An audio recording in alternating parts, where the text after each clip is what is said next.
కూటమి బలపరిచిన ఉత్తరాంధ్ర ఉపాధ్యాయ ఎమ్మెల్సీ అభ్యర్థి పాకలపాటి రఘువర్మకి మొదటి ప్రాధాన్యత ఓటు వేయవలసిందిగా ఉపాధ్యాయులందరినీ పాయకరావుపేట నియోజకవర్గం టీడీపీ పరిశీలకులు డాక్టర్ చప్పిడి వెంకటేశ్వరరావు కోరారు. కోటకొరట్ల మండలం కోటకొరట్ల గ్రామంలో ఉపాధ్యాయ ఎమ్మెల్సీ అభ్యర్థి తరపున మండల అధ్యక్షులు జానకి శ్రేణు, ఉపాధ్యాయ నాయకులు, జనసేన బీజేపీ కార్యకర్తలతో కలిసి ఇంటింటి ప్రచారం నిర్వహించడం జరిగింది. ప్రతి నెల 1వ తారీఖు జీతాలతో పాటు మీ యొక్క న్యాయమైన కోరికలు ఏమైనా ఉంటే అవి ఖచ్చితంగా కూటమి ప్రభుత్వం తీరుస్తుంది. అలాగే మన నియోజకవర్గ ఎమ్మెల్యే, హోంమంత్రి వర్యులు వంగలపూడి అనిత కూడా మీకు తోడుగా ఉంటారని ఈ సందర్భంగా డాక్టర్ చప్పిడి తెలియజేశారు. ఈ నెల 27వ తారీఖున జరిగే ఉత్తరాంధ్ర ఉపాధ్యాయ ఎమ్మెల్సీ ఎన్నికల్లో ఉపాధ్యాయులందరూ మీ మొదటి ప్రాధాన్యత ఓటును ఇచ్చి వర్మని భారీ మెజార్టీతో గెలిపించవలసిందిగా కోరి ప్రార్థిస్తున్నానని డాక్టర్ చప్పిడి చెప్పారు. చంద్రబాబు నాయుడు గారు ఎంతో కష్టపడి మనకి ఎన్నో కోట్ల రూపాయలని మన రాష్ట్రానికి తీసుకొస్తున్నారు.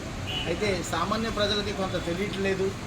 ఎందుకంటే ఇంతకుముందు మనకి తాయిలాలు అలవాటైపోయినాయి, డబ్బులు బ్యాంకులో పట్టడం అలవాటైపోయింది. కాబట్టి మీరందరూ ఆ దృష్టిలో తగ్గించుకుని సుమారు 900 కోట్ల రూపాయలు ఈరోజు రోడ్లన్నీ మరమ్మతులు చేశారు. రాష్ట్రంలో ఎక్కడా కూడా రోడ్లన్నీ కూడా హ్యాపీగా ఉన్నాయి. అలాగే రేపు ఏప్రిల్ నాటికి ఇంకా రోడ్లు పూర్తి స్థాయిలో రోడ్లు వేయడానికి కూడా ప్రభుత్వం సమాయత్తమైంది. అలా చాలా ఉన్నాయి, ఒకటని కాదు. మీకు అర్థమయ్యే రీతిలో చెప్పాలంటే ఇంకా స్టీల్ ప్లాంట్కి బోల్డెన్ కోట్ల రూపాయలు తెచ్చారు. మూసేద్దామన్న స్టీల్ ప్లాంట్కి బోల్డెన్ మందికి ఉద్యోగాలు వస్తున్నాయి. ఇవన్నీ కూడా ఒకటి స్టెప్ బై స్టెప్ చేయగలరు. ఎందుకంటే ఇప్పటివరకు రాష్ట్రం మొత్తం జీరో అయిపోయింది. ఆ జీరో అయిపోయిన దాన్ని కొంచెం ముందుకు తీసుకువెళ్ళి చేస్తున్నారు. కాబట్టి ఈ పేరాబత్తుల రాజశేఖర్ చాలా మంచివాడు.